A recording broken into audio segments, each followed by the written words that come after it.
just welcome Adam from the wilds of Cork, and he came from Galway, Jesse, it's lovely to see you, to the centre tonight.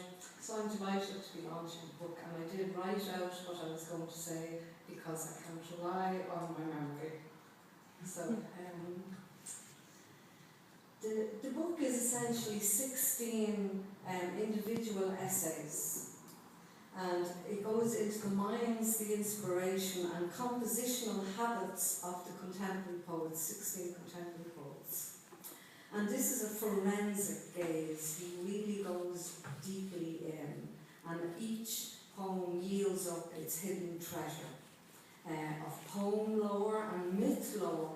And what are the myths but the poems of the ancestors? And each essay can be read on its own as a complete thing. But the 16 together are braided into a whole, and they are interdependent and they interanimate each other. You can't judge a book by its cover is an old and sound saying, but in this case the marvellous cover is a reliable guide to what you will find within. To wit, marvels, wonders, vivid encounters with the imagination of the ancestors. You will meet them in their myths and legends, their heroes and gods. You will access their understanding of the interpenetration of human and animal worlds, and of this world and the other world. We apprehend, I believe, in these elegant readings what I would call aboriginal mind, so crucial as an antidote to the growing institutionalized mind which marks and I believe afflicts so much of our human culture in an age when we are the most dangerous species on the planet, a danger even to ourselves. Although this might seem like a digression, I just want to quote from a poem by Michael Hartnett, who, like Adam, is one of those great bridge builders from our English language poetry culture back across into the mother tongue and into the older culture. He says, "We queued up at the castle in 1922 to make our Gaelic or our Irish dream come true. We could have had from that start made certain of our fate, but we chose to learn the noble art of writing forms in triplicate." So I think it's a very timely book, this backward look into the mind and vivid imagination of our ancestors.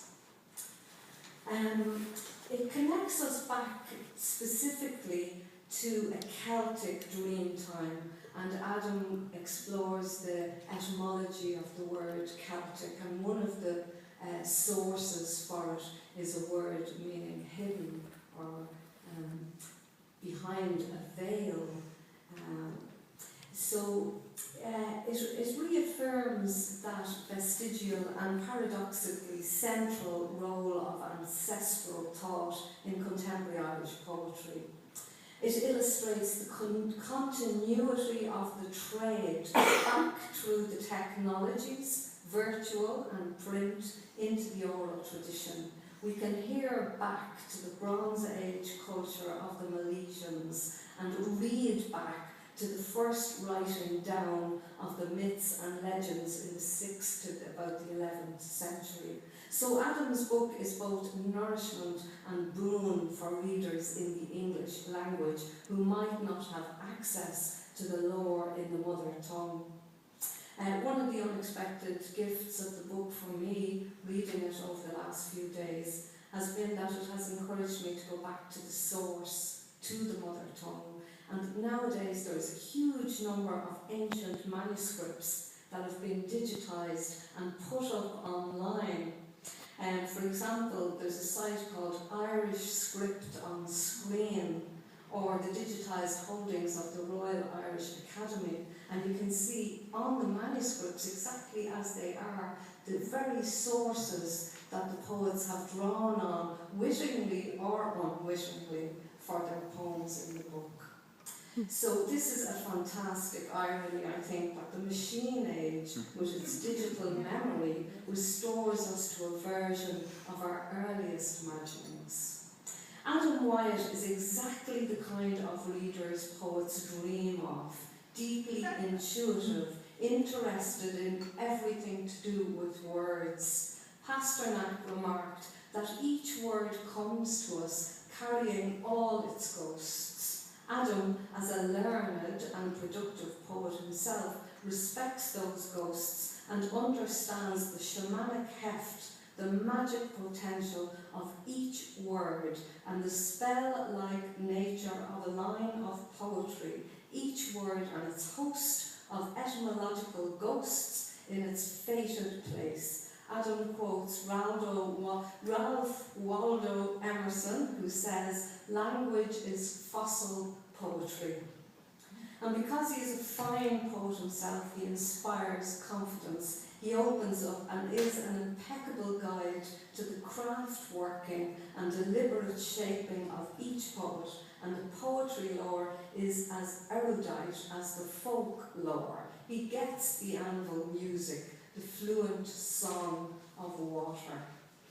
He brings a wealth of reference, historic, archaeological, and literary to his readings of the chosen poems, and they are read with love, respect, and enthusiasm. He opened up new readings for me in poems I thought I knew well. Leanne O'Sullivan's Promise from The Hag of Beara, a wonderfully deep sending, if you like, of a plumb line down into the tradition.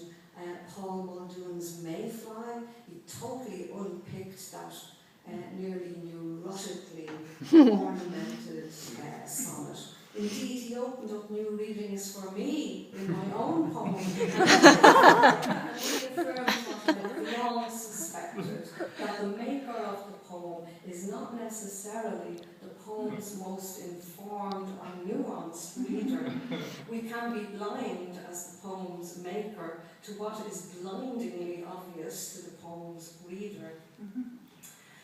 Another, though by no means least of its achievements, is to be a kind of core sampling across the living generations of Irish poets writing in English, and one representative from the mother tongue, informative as to backgrounds, publications, context for writings. It's a solid introduction to a generous helping of really beautiful poems, and I agree that it will become a wonderful guide, especially for opening up students' minds to the whole tradition.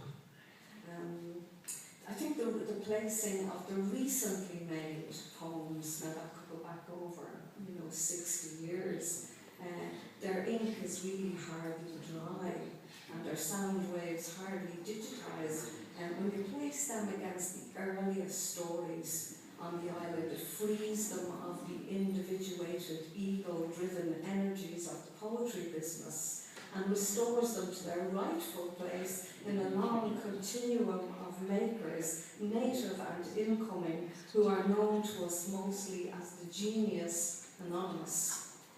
So I'm so grateful at being placed in such company, both of this world and the other world. And I want to especially thank Miriam for the beautiful meditative individual pieces of imagery as you work through visual imagery, as you work through poems. So I'll just say my poem, and again thanks Adam for this beautiful book. I'm so proud to be asked to launch it.